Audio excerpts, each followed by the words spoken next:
Welcome everyone to our session. We will give it 30 seconds or a minute or so to allow everyone to enter the room.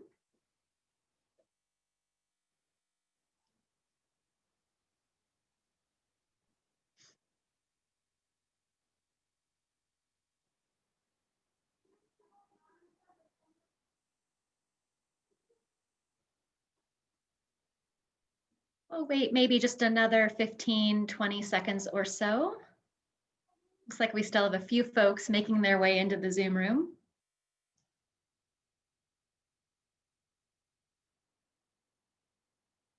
All right, I think we'll go ahead and get started. So good evening, everyone, and welcome to Ohio Wesleyan's own Bishop Plus virtual information session series. That's quite a mouthful. We actually launched Bishop Plus back in the springtime when OWU had to shift on a dime and go to the virtual world. And we are now on version 3.0. We conducted 1.0 in the spring, 2.0 in the summer, and now 3.0 this fall. These sessions are designed to give prospective students and families really valuable information about Ohio Wesleyan on a variety of topics in a way that is accessible to you all, even if you can't be on campus. So we are delighted that you've joined us this evening. My name is Lori Patton. I am the Director of Admission here at Ohio Wesleyan. And if you didn't know this already, we do call ourselves OWU. So as you hear our panelists speaking tonight, that's what we're saying. It's easier to say OWU than OWU. In addition to being the Director of Admission, I'm also a proud graduate, class of 1995. And I've been working here at OWU for the last 23 years. And I'm also the parent of two current students. Daughter is a junior and my son is a first-year student. So if there are any parents on the call tonight, I am on your side and understand the parent perspective of this whole process. I'll be the moderator for tonight's session, which is called Success Outside of the Classroom, Support and Resources for OWU Students. I'm joined this evening by one of my admission colleagues, Rob Walton. Rob will be managing things sort of behind the scenes, but he may also have an opportunity to offer some insight and or pose questions throughout the webinar. So I wanted to give Rob a quick opportunity to introduce himself to you and to say hello. Rob? Hi, good evening, and yes, thanks for joining us today. I'm in the Office of Admission, Associate Director of Admission, and I work with students from the larger Midwest, specifically Indiana, Illinois, Wisconsin, Missouri, Ohio, the Dakotas, Kansas, and certainly I know that we have students joining us from all over today. My office is based in Illinois, so I get the distinct pleasure of going back and forth between my office and campus all the time. We're glad that you're joining us this evening. And yes, if you put anything in the Q&A, if you put in the question and answer, please do utilize that feature, and I'll be the one who's moderating that. So feel free to put questions there, and I'll make sure that we get them answered. We want to make sure that, if nothing else, by the end of tonight, you have any questions that you brought with you answered by the end of the program. Great, thanks, Rob. So just a few housekeeping items before we begin. First, as you may already know, this is what we call a Zoom webinar, which means that we actually can't see you all or hear you, but you will be able to see any of the panelists as they're speaking. Since you can't unmute yourselves, as Rob mentioned, we do encourage you to ask any of the questions that you may have through the Q&A feature that's at the bottom of your Zoom screen. You are welcome to ask those questions either throughout the webinar, or we will save plenty of time at the end as well if you prefer to ask them then. As Rob mentioned, he'll monitor those questions. He may answer some of them behind the scenes. He may also pose some to our panelists as we go along. So as the title suggests, this session will be focusing on the services and resources offered at Ohio Wesleyan that will help ensure a student's success here, both academically as well as socially. And I'm so pleased to be joined tonight by five very talented, very knowledgeable colleagues who represent different departments on campus, but all of whom have our students' success at the sort of the center or the core of their work.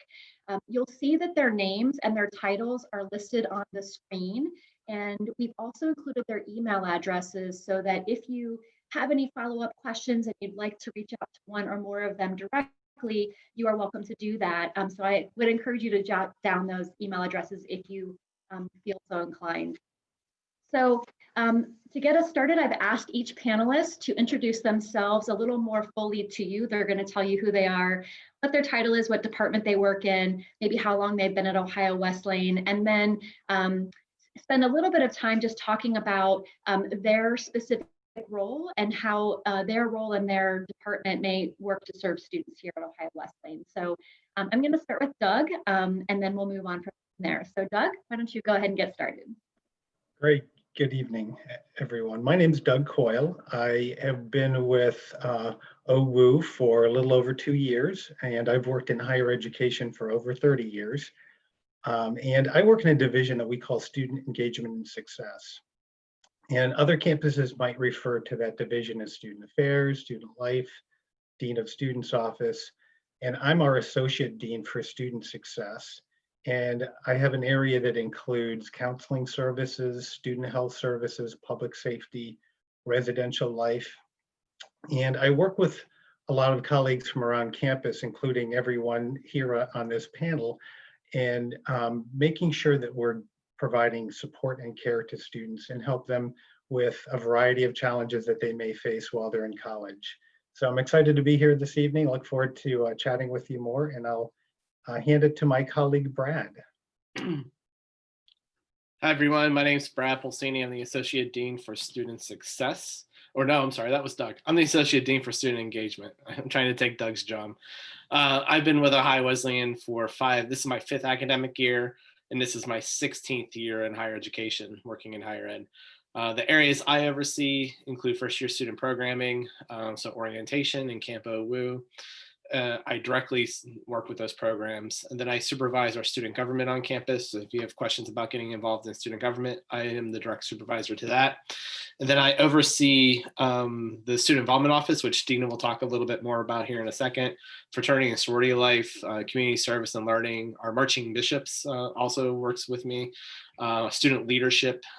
So all the co-curricular activities outside the classroom that are kind of social in nature are in my area. I am also a first-generation college graduate, which means I'm the first in my family to go to college, and work a lot with first-generation college students on campus too, on their transition to college and successful completion of a degree. And then I guess Dina would be next. Hello, everyone. I'm Dina Del Torio. I serve as the Assistant Director of Student Involvement, and I directly work in the Student Involvement Office.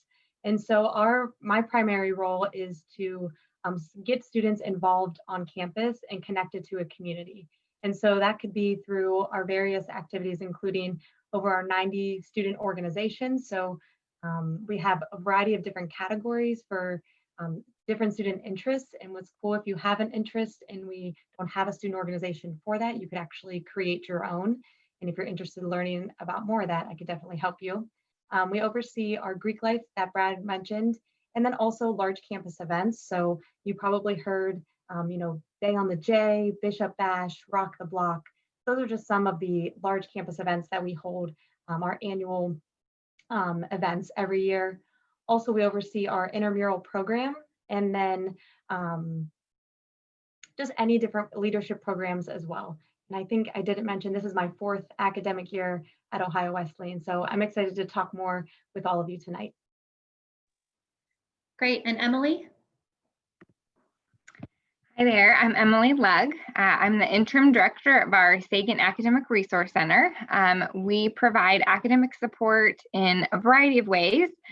Within our center are smaller centers for different reasons you may go for academic support. That includes our Academic Skills Center, our Writing Center. We also run a peer tutoring program, quantitative skills for any math courses and support in those classes. We also house the Academic Advising Office through the Sagan ARC and Accessibility Services, but I'll let Stephanie talk about that here in a minute. This is my 13th year at Ohio Wesleyan, all in the ARC. And so I'm very familiar and can help you with any academic support needs you may have while you're on campus. Great. Stephanie? Good evening, everyone. My name is Stephanie Rowland. I'm the Accessibility Services Coordinator on campus. So I provide academic accommodations for students with disabilities inside and outside the classroom, so in the residence halls, as well as activities on campus. I'm also the testing center coordinator. So we have a testing center on campus that provides a space for students with accommodations, as well as students who just missed an exam for sick or athletics event. We can proctor exams there.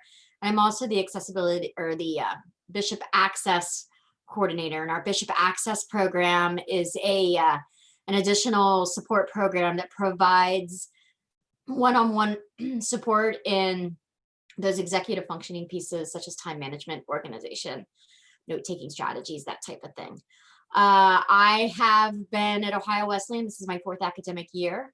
I've been in higher ed for, this will be 12 years.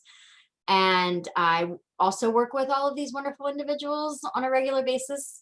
And so if you have any questions surrounding accommodations in the classroom, outside of the classroom, or want more information, just ask.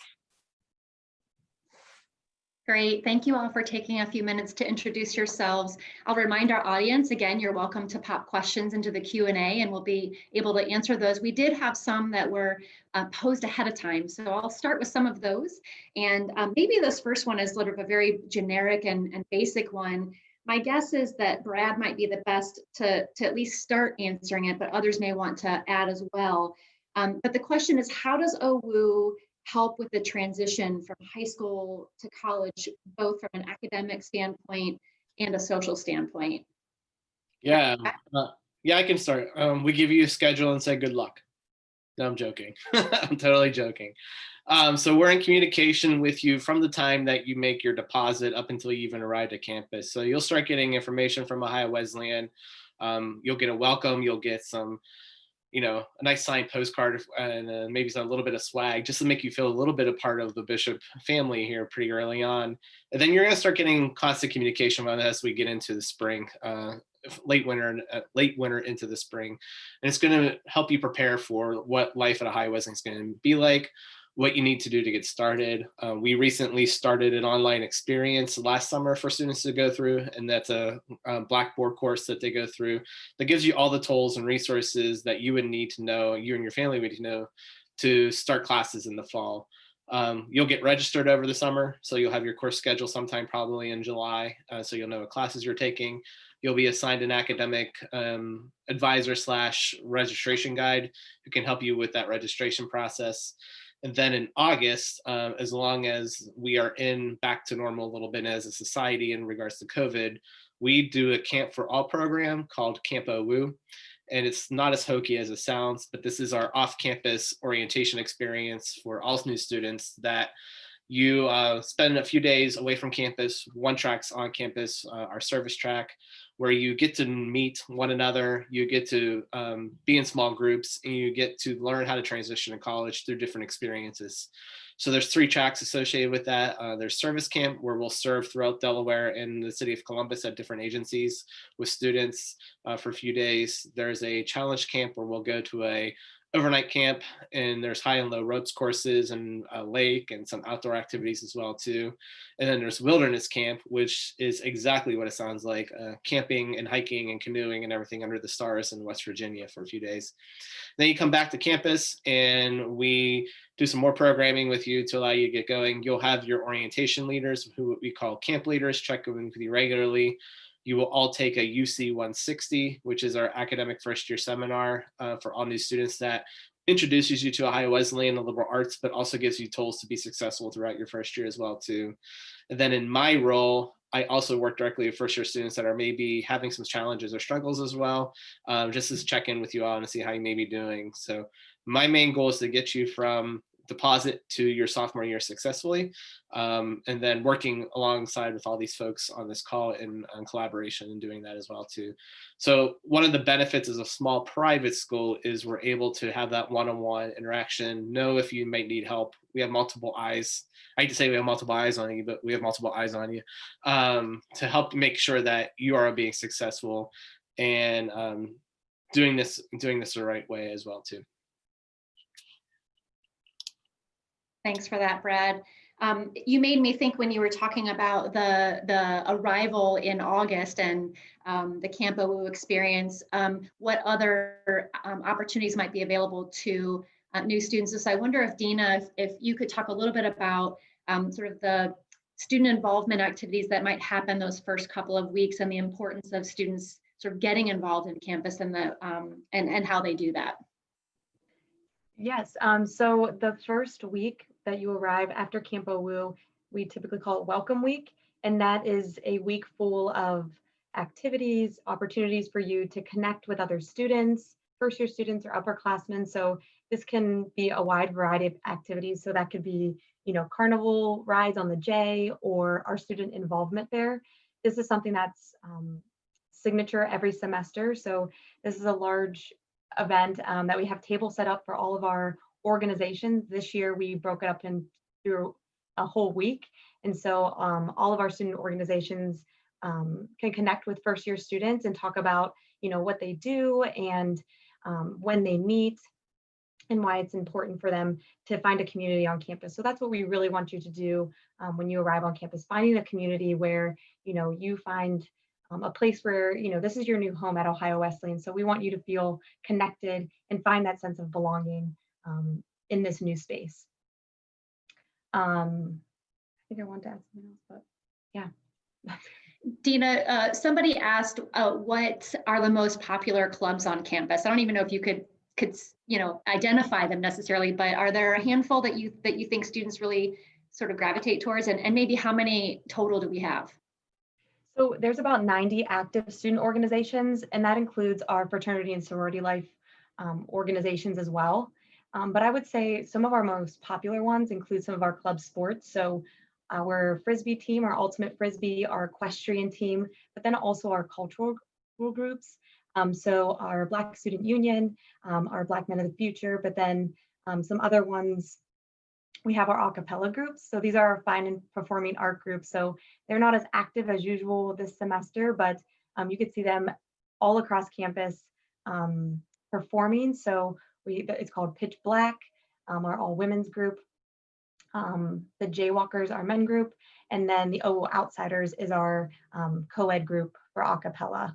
And then another group that's pretty popular is our Campus Programming Board. So this is a group of students who plan those large scale events that I mentioned earlier. And so they gain a lot of, you know, hands-on knowledge and transferable skills that, you know, planning, time management, you know, organizing a large event, collaborating with different campuses or offices on campus in different areas.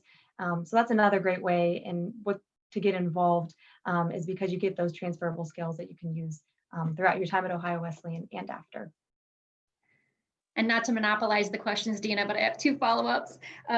One is you mentioned the club sports that's run through your office. Many of our high school students are used to potentially having a pay-to-play fee in order to do that in high school. Is there a cost involved with club sports here at Ohio Wesleyan? How does that work?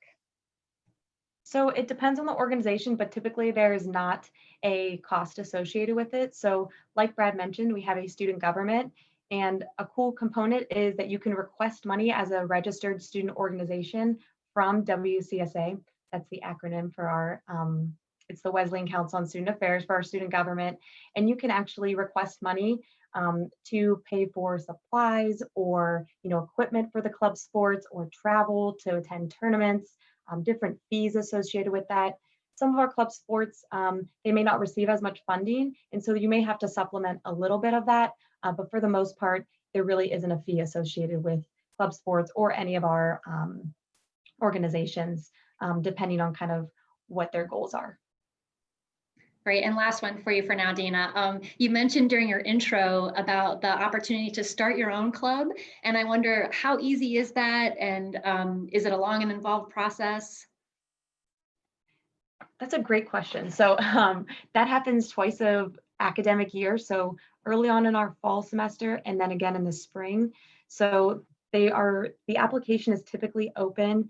It's on we call it our Facebook for student organizations, but it's called Engage. So it's a platform that we manage all of our student organizations on. And so what you could do is fill out an application, typically open that first 2 weeks of the semester. And we have all the tools that you need to prepare to submit for a new organization. So you have to have at least 10 members that are active student members at Ohio Wesleyan. A constitution and bylaws. I know that sounds scary, but we have a template for you all to use and download and update according for whatever organization you would like to start. And then you would just need a faculty or staff OWU advisor. And so that could be done, or they could be found in various ways through emails or talking to me, and I can help connect you with somebody. OWU Daily is a great place to find a faculty or staff advisor. But if you have an interest, I would be happy to work with you. I know some of our recent clubs, like our ski and snowboarding. I know some people want to start a scuba diving club. And so there's lots of different areas that you can start your own club. Thanks, Dina. I am actually the current staff advisor to the brand new ski and snowboard club because I had 2 first-year students, really ambitious first-year students last year, approach me and ask if I would be the advisor. They were wanting to reinvigorate or restart the club that had been kind of in the back burner for a few years. So we put a lot of work in last spring to request funding for some events this year, which unfortunately because of COVID will get tailored back a little bit. But from my perspective, being the staff advisor, it seemed like a really relatively easy process for this group to start. So definitely something that you can do if you have an interest in something that doesn't already exist here on campus. So Doug, I have a question for you relating to counseling services. If you can talk a little bit about what services are available on campus. We know that mental health is becoming an even more important part of our lives, and support services there seem increasingly necessary. And so if you could talk a little bit about that and include talk about whether or not there's a cost for that, do students need insurance, and maybe also how COVID is impacting those services at all, if at all. Sure. Yeah, I'd be happy to talk about that. We do have licensed counselors in our division, and students can access those at no cost. So they can meet with a licensed counselor, mental health provider, and schedule an appointment. Right now, we're doing those virtually as well as in person. So we can be flexible with those depending on what students are comfortable with. But we also understand that students may prefer other alternatives if they want to talk with somebody about a challenge that they're facing. So we also have at our student health center on campus a telehealth option, and students can meet with a mental health provider, behavioral health provider through the Ohio Health system. But do that from the Student Health Center on our campus. So we're taking advantage of that technology, and it's becoming more and more popular and utilized by our students there as well. Students also may not often realize that if they're not comfortable talking with a counselor, they can also speak to somebody in the chaplain's office. And those, much like a counseling session, are private and confidential conversations. So that isn't information that gets shared broadly with other people. And so some students prefer to take advantage of that. And then just a lot of us, including myself and some of my colleagues, I know Stephanie does a lot of this work too. We work one-on-one with students when they're dealing with a challenge. And a big part of that work is helping connect them with the resources that they're most comfortable with. And sometimes that can be within the community and it's not on campus, and we can help get them connected with a community resource too that could be in network for them if it's something that they have insurance coverage for, or if it's some other resource that meets their needs. So we do a lot of one-on-one work with students really throughout the year. To answer your question about COVID, it's been fascinating for us, and a lot of us here, in this panel are kind of at the ground level working with students on testing, and we work closely with the county health officials on their protocol. We really have been prepared for the impact that it may have on students, both just a heightened level of anxiety or depression. It could strap economic resources for students and challenge in that way. We've seen an impact in just sometimes a student's ability to continue to be actively involved with their coursework. So we're doing a lot of individual work one-on-one with students to help them through those challenges. So we've seen an ebb and flow to that, and how the demand has changed over time for students, and we're making those connections individually with students as we see some of those trends unfold. We're also following national trends around mental health as it relates to the pandemic too. So we have a lot of great people who work closely with each other and with community resources to make sure that we're supporting our students as best as possible. One of the many benefits of a small school is that personalized attention that we're able to give to our students, for sure. Absolutely, and it'd be remiss for me to not mention that the faculty are terrific at reaching out to us if a student hasn't been involved in a class, or if they hear that a student is being challenged by a COVID-related issue or a mental health issue, something that is impacting their family. So the faculty at OWU are great colleagues for us in the support that we provide to students. That's great. This may be a question for Dina or Doug, but are there specific student organizations that are centered on mental health that you're aware of? I'll tell you what I know, but Dina can fill in the blanks. Yeah. I know that it has changed over time. She did a great job of explaining how students can launch a student organization. I know of Active Minds, which has been a student organization there.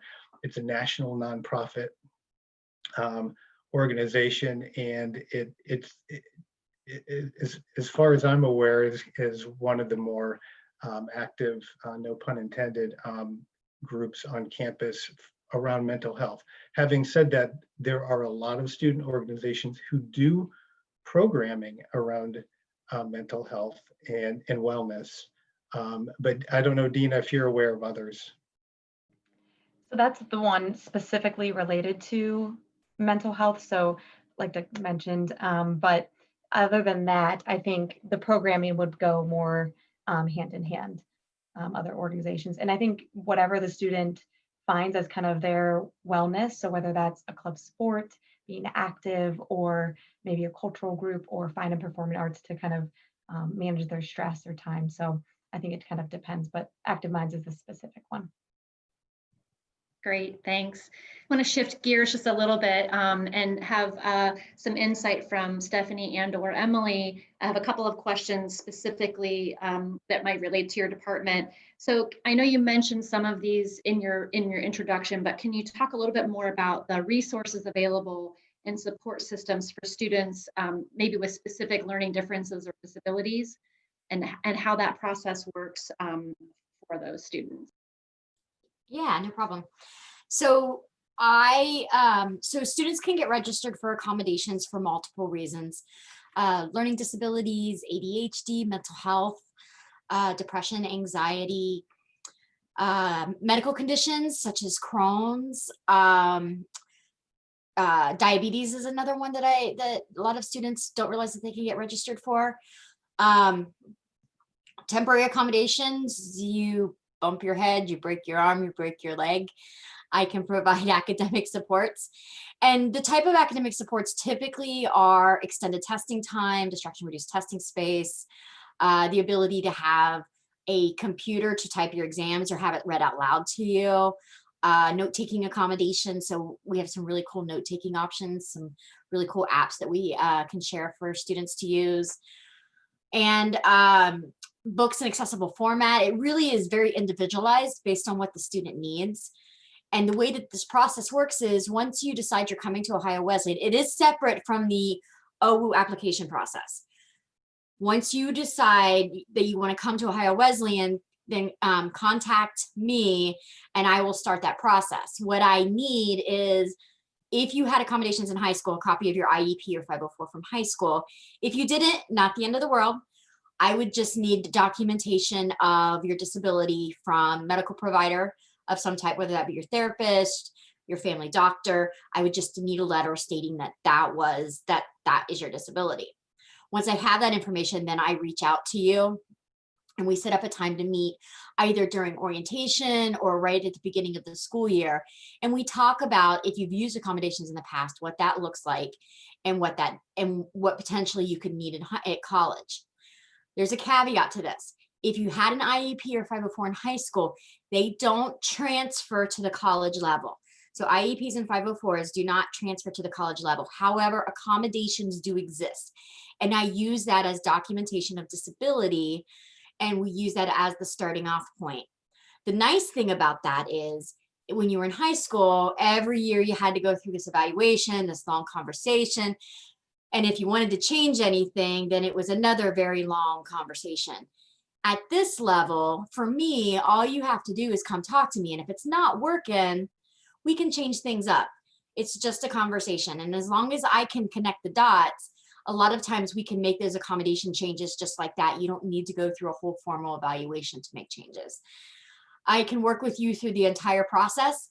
As you are connecting to OWU and you want to do a campus visit and you want to talk more, and like I said, it's very individualized. So what I encourage you to do is that if you want to come for a campus visit, let your admissions counselor know, and they will schedule a meeting with me when you're on campus.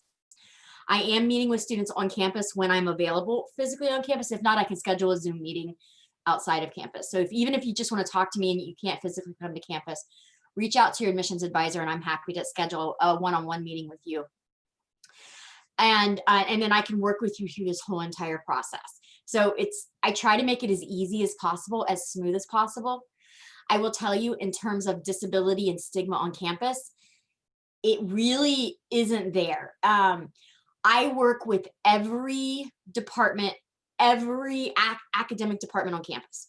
There isn't a student population that isn't connected to my office in one way or another. There isn't an athlete department. There isn't a major. There isn't any, they're all connected with me in one way or another. And I will be honest, faculty, when they find out that you have accommodations, they're gonna support that. And they want you to use that. It is an additional resource for students. It's not anything special, it's a resource. So I tell students, if you're having a problem with your math homework, you're gonna go to your math tutor.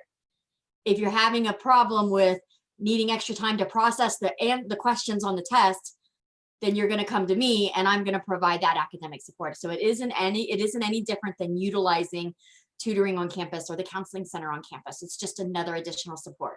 And I am very connected to the counseling center on campus and I work with them very closely as well as the health center. I feel like there was a second part to that question, Lori.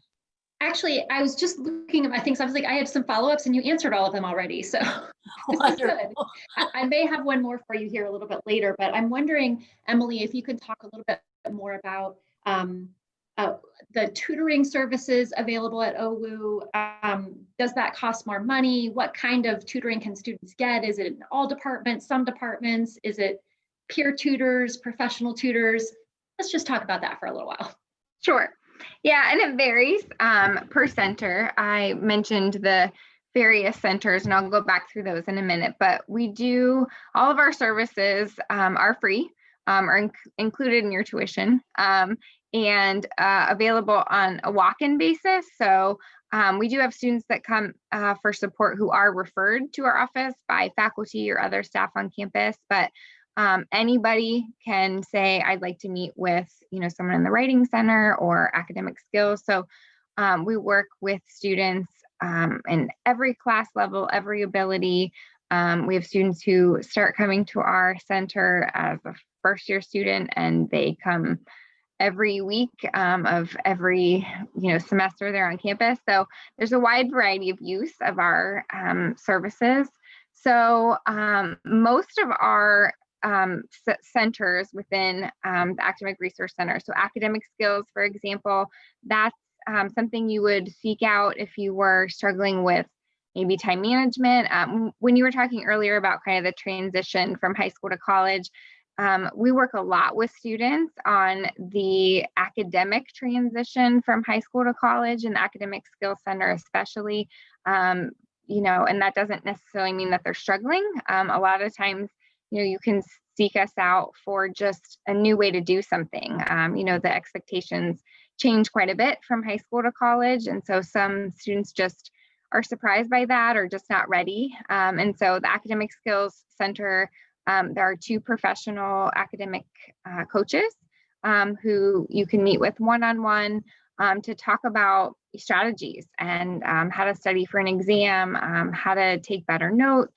Like I said, time management, motivation is a big one, concentration, and even just, I don't even know where to start, and just talking through some of those strategies. So that center, like I said, is professional, 2 professional tutors. Our writing center, we have both peer tutors and professional tutors.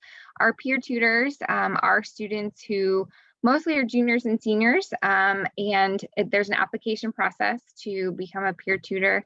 But they're students who, major in all different things and have a wide variety of experiences in writing and different classes. But in the writing center, they don't have to know the content of what you're talking about, any writing you're working on campus, which can be a lot at times. There's a lot of support in the writing center. We have 3 professional tutors, and this semester, I think we have 3 peer tutors. And this semester, just like everyone else, we've adapted, and in the spring too, to all virtual. So all of our tutoring options are available to students. We have some in person, but a lot of it has converted to virtual. So in some ways, that's allowed students to use tutoring even more. And then in our Quantitative Skill Center, which is for math, most of those are 100 level kind of beginning math classes. Math is not my expertise, so it's like math 110, calculus, and some of the entry level math classes. But there is 1 professional tutor in that center, as well as several peer tutors actually in math, because there's many math classes. And then let's see, so then there is a peer tutoring program. So I mentioned, in different centers as far as the writing center, academic skills center, quantitative, but let's say you're in a biology class. Our office will look for someone who's, a biology major or just has done really well in those classes to hire as a peer tutor for that content area. So we work with the departments to identify students who've done really well in these classes, who you can work with one-on-one as a peer tutor. And so we have peer tutors in biology, chemistry, psychology, you name it. Sometimes there are departments that it's harder to identify a peer tutor for, but that's a big program for students who need one-on-one with a certain content area. I think I covered all the centers. Awesome. Great. Thanks for that. Uh-huh. It made me think of if Stephanie, if you could talk a little bit more about the Bishop Access program. I know you mentioned that in your intro. It's a little bit different than the free tutoring services available, and some of our audience might be interested in knowing what's provided with Bishop Access. Absolutely. So Bishop Access is housed within our Academic Resource Center, but it is Bishop Access is an academic coaching program for students with executive functioning disabilities. And I will tell you that basically covers just about every possible disability. And so there's 3 big components to the program. The first one is the student, it is a fee-based program, so there's an extra cost to the program. The first big component is the student meets one-on-one with a professional academic coach once to twice a week. And during those one-on-one sessions, we talk about what's going on in the classroom. We talk about what's going on in the residence halls. We talk about what's going on in their student organization they're involved in. We talk about what's going on campus life. And then we break down, we work on that time management piece. We work on the organization piece, and we break down their schedule week to week, as well as we track what's happening for the entire semester. And so when they leave our meetings, they are walking away with literally their study schedule and their to-do list for the week. So they know when their exam is, they know when their homework is due, they know what reading assignments they have to do. That's the biggest piece of the program, the one that all students really, really appreciate. The second piece of the program is a little bit of the tutoring piece. So with this group of students, we identify the classes that they need additional tutoring support in, and we hire peer tutors. And those peer tutors, pre-COVID, we would have study tables, and these study tables would be 3 days a week for 2 hours a day, and the peer tutors would come to the study tables, and the students then would work with the peer tutors one-on-one or in small groups on all of these different topics that they need additional support in. Current COVID times, we are doing one-on-one virtual appointments for the most part. There are some few in person, but the big piece is they are working with a tutor. We identify, we are connecting those students with those tutors, and we are following up with the tutors, and we're following up with the students to make sure that they're getting the support they need. The third big piece of the program is that we do workshops or lunch and learns, or we're not quite sure what we call them. They seem to change names every year, but right now they're workshops. And these workshops are on academic skills. So we do workshops on time management, on organization, on creative mindset. We also bring individuals from the campus community and talk about other areas. So Dina did a workshop for us on how to get connected with OWU at the beginning of the semester. We have the Counseling Center come in and do one on self-care. We had Megan from Career Connections come in and talk about internships and resume building. And so we do multiple workshops throughout the semester. Then there's one other piece. We communicate directly with faculty, staff, parents, and students. And so multiple times a semester, we do a check-in with the faculty, and we gauge where they're at in their classes academically, and then we communicate that to the student, and we CC the parents. And so the parents are in constant knowing of where their student is at academically. And we communicate this information with the parents, and we work very closely with the parents. That being said, there is a bit of a requirement for the program in terms of it's a commitment. It's an additional commitment above and beyond going to class every day and attending a study session with your friends. But these are the students that we have seen so many times that students can do this, but they'd had all of this additional support in high school. They utilized their resource center every day in high school. Their parents, they made sure that their homework was reminded them, hey, did you turn in your homework today? I have a son who's a senior and 18 in high school, and I'm still doing this with him. And so it is what it is. But these are the students that can academically do it. They know it. But when they get here, the resources where they didn't have anybody to kind of help guide them. And so when things got too hectic, they just didn't know where to go. And the floor would just kind of fall out. And so then they would be lost. And so we just kind of were their guide. The program is available for all 4 years. We have a first and second year program, and we have a third and fourth year program.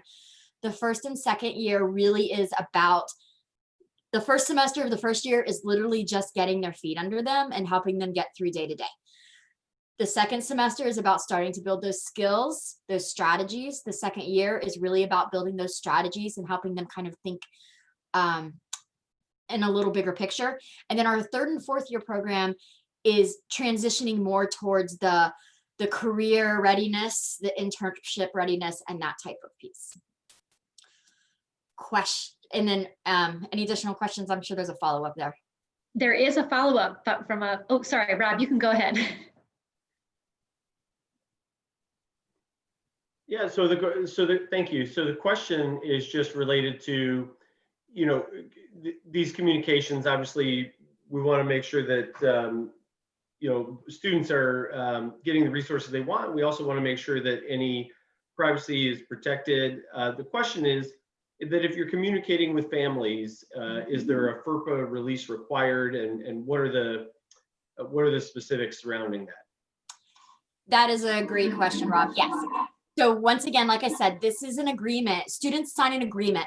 Parents sign an agreement at the beginning of the semester. We do have a FERPA that they sign, which gives us permission to talk with the parents and the faculty and the staff. And all of the students appreciate that. And we have multiple conversations one-on-one with our students, and we work really hard to build that autonomy and that advocacy piece. Typically, the communication that goes to the parents is CC'd to the parents, and we've already had the conversation with the student. And we're like, okay, this is the information we're going to send you in an email, and we're going to CC your parents on it. And so if it's a really good conversation, then they're like, yay, sure. If it's not a great conversation, chances are what we've discovered is we've already had some communication with the parents because there's been some struggles. And we work really closely with the student to help them understand that they really do need that whole community to help them be successful. That's great. Thank you. Brad, I wanted to ask a question. You mentioned during your intro being a first-generation college student, and I wonder if you can pinpoint any specific resources or services or things that OWU does particularly well for first-generation students. Yeah, so there's a couple things. We also have a summer bridge program where students could come to campus a few weeks before the beginning of the semester and take some academic credit, but also get some information from faculty and staff and resources on how to be successful in college during those first 3 weeks. And also kind of get into a cohort with other similar students to make those connections and recognize that you're not maybe alone going through this experience. And we call being a first generation college student a hidden identity. You can't look at somebody and tell that they're a first generation college student. And when I say first generation college student, I mean the first in your family to go to college, whether it be an aunt, uncle, your parents, or whatever that may be. And it's not necessarily a bad thing, but there's a higher education's a culture. And it's equated to like going to maybe a different country and learning to speak the language and know how to navigate society. It's similar. We speak our own languages in higher ed. You probably don't know what a provost is yet. You probably don't know what the bursar is or who the registrar is. And these are like things that you need to learn when you come to college. And people will tell you to go see the bursar and you're going to say the what? And sometimes you don't want to ask, who is that? By the way, it's the guy that handles the money at our school. So like, right, it's student accounts. So it's really individualized. And I go back to my own experience as a first generation college student. Now I'm not a graduate of Ohio Wesleyan.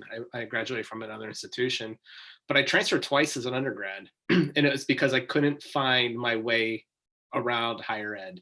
I kept floundering. I convinced myself that college maybe wasn't for me. And I always thought the grass would be greener on the other side because I couldn't figure this out. And it really took somebody working one-on-one with me or recognizing that maybe I had some questions that needed answered or needed some additional help or just wanted somebody to mentor that made me realize that this was possible for me. And I think that's what Ohio Wesleyan does good, is recognizing when people need help or need that mentorship or need not extra handholding, but an extra investment in you as a person. I think that gets you across the finish line and goes a long way. I tell students all the time, I do the work I do because somebody did that work for me, and I don't want anybody else to be a Brad in college. I don't want anybody to have to transfer twice to find their way. So I make extra time for folks. I know everybody on this call makes extra time for folks. I know we text and talk about students or with students into the evening. Of course, there's boundaries, and we want to make sure that we're establishing boundaries, but you're not going to find that a lot of institutions that are maybe larger in size less. And I hate when we use the term family in higher education, because family means different things for different folks, but we really are a community of support and a community of people. And it's that community that's going to look out for you, and that community that's going to make sure you're successful. And you're not always going to agree with what we do, and we're not always going to agree with what you do, but we're going to work together as a growing process to get you through the finish line and get you through the first year. And I think that's, even outside of first gen students, we do that well with all our students.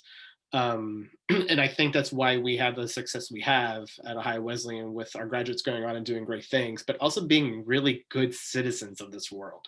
It's amazing when you look at what our graduates are doing and the citizens that they've become and how they're giving back and really making global leaders for a global society. And I know that's a hashtag, and I know that's a marketing term, but it's true at our institution. So I would say if you want to talk more about it, the best thing to do is just email myself. If you want to talk about first gen stuff, my email's on the slide here as well too.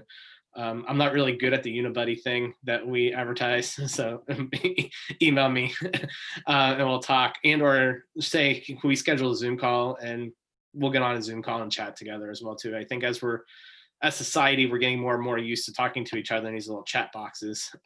So we can definitely do a Zoom, and I'm sure everybody on this call would want to do that as well too for you.